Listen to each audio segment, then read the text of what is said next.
Hello and welcome to the Philippines. Daily life in the Philippines. I'm going to tell you a little bit about the daily life here in Cebu City, Mandaue City area at least, and going to take you along on a hobble ride, a motorbike taxi going from Parkmall in Mandaue City to over to the Uptown area in Cebu City.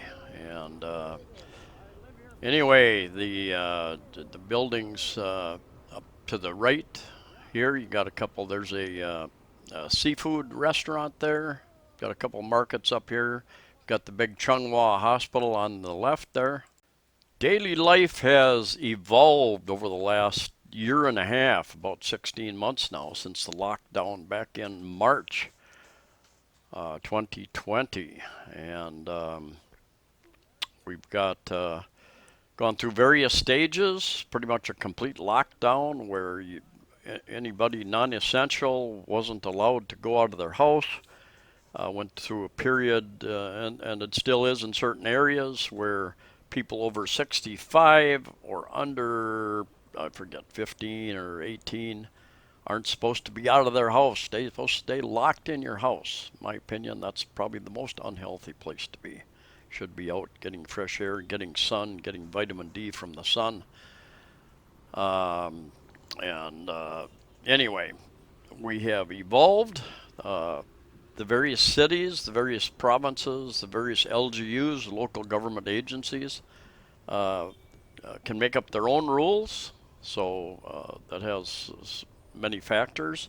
Cebu City is an independent city, actually, and it is independent of the rest of Cebu province. So there's Governor Garcia, who governs Cebu Island and Cebu province. And Cebu City, we have a mayor who governs it. Generally, we've been under a little bit stricter restrictions and requirements than the rest of Cebu province. Governor Garcia understood early on the damage that the lockdowns were doing, and she tried to open up more tourist areas, allow a little more traffic, a little more tourism, and movement of people. We've gone through, I think, a couple different liquor bans, where one was just they shut the bars down. Another one was where you couldn't even buy liquor in most stores. That liquor ban is off now. Most of the bars, many of the bars in Cebu City are open. I talked to an owner the other day of a jazz club. They were getting ready. They stated that they thought they would be opening up in a couple of weeks.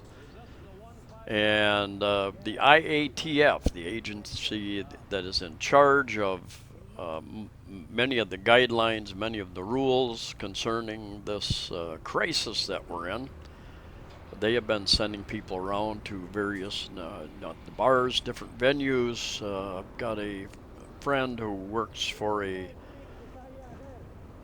company that has various events, weddings, and different types of events. And the IATF was there a while back and told them they started restricting people down to anyone below, I don't know, 16, 13 something, were not allowed to be at events anymore.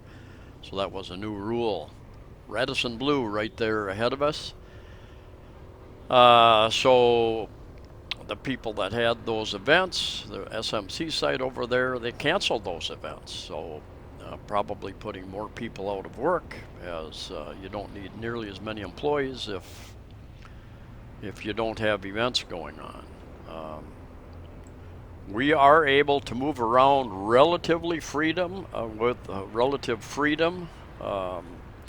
Taxis, there are a number of buses, there are a few more jeepneys running. In fact, they cut back on the buses because they've just recently allowed more jeepneys to run out here in from the outside of Cebu City. Now, in the news the last couple of weeks, the governor of Cebu, the mayors, and the federal government out of Manila have been at a little bit odds on what should be allowed. The federal government saying that Well, there's conflicting things coming out. Some say, well, you need to have a PCR test if you come into certain areas, and it's really up to the local government units, and that can change rather quickly.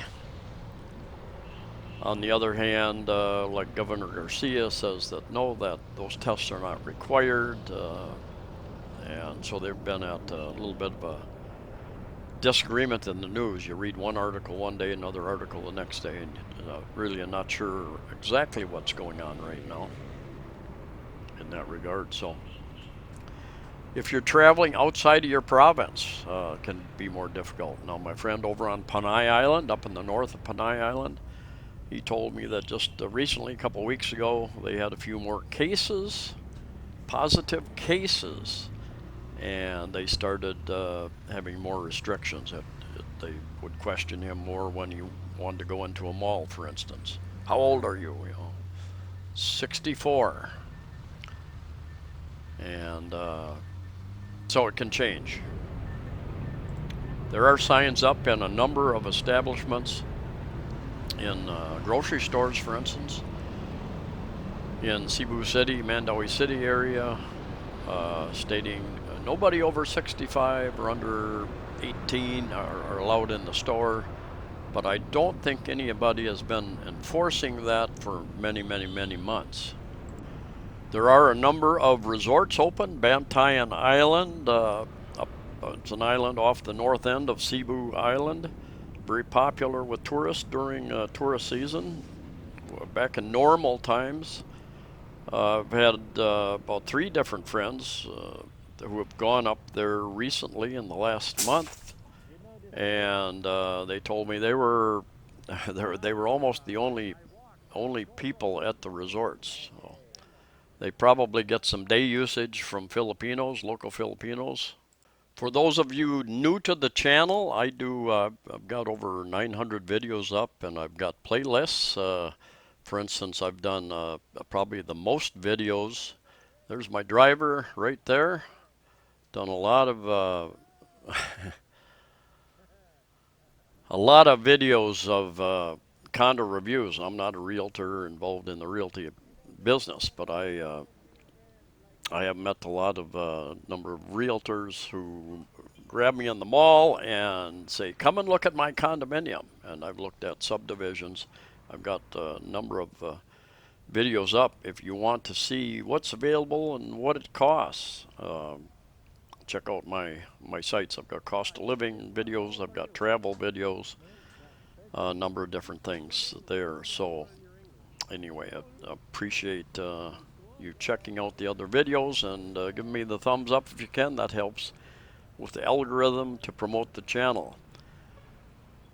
Anyway, I tried to provide a little bit of useful information, because I didn't find a lot of useful information when I came here, and even asking around, I couldn't find much real useful information. Where to live, what it'll cost, what can I get for the money, and I try to provide that kind of information. Those of us with regular incomes, such as pensions or other income, are fortunate. We do our part. Everybody I know does our part to help the economy going. Unfortunately, with no tourism here, pretty much no foreign tourism, that means 8, 9, 10, 11, 12 million people are not coming here and spending money each year for the last year and a half. So millions of people are out of work. Those who have work are being very frugal with their money, trying to support their families who don't have work. Many taxi drivers, different people that I've asked, how did you survive? How are you surviving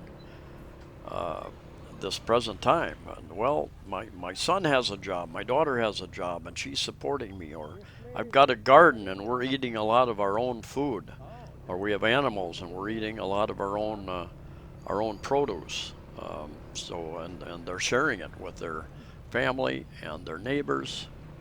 One advantage of living in the city, well, presently there are a number of discounts, number of deals you can find on properties to rent as well as purchasing. And some people say, "Oh, don't never buy property in a foreign country." Well, there's a certain percentage of people that want to buy, they're going to buy, or they're going to build. You can't own property here as a foreigner, but you can lease the land and build on that land. So I talked to both sides of that group, both sides of that argument. I've heard the very good stories, people who have invested and are very happy with their investment, their life, leasing a lot, building property, buying a house, leasing the property, buying a condominium. I've stated in other videos I've missed many buying opportunities in my life. Back in the mid 70s when I was out of college, uh, when house prices were going up, up, up, contractor told me, "Oh, we can't believe we're getting this much money for houses. They're not worth it." When the average house was going for maybe 70,000 US. And so I put it off for years thinking they're going to come back down. They never did. A couple other recessions where the bottom dropped out of the housing market when I moved to Phoenix in early 1980s.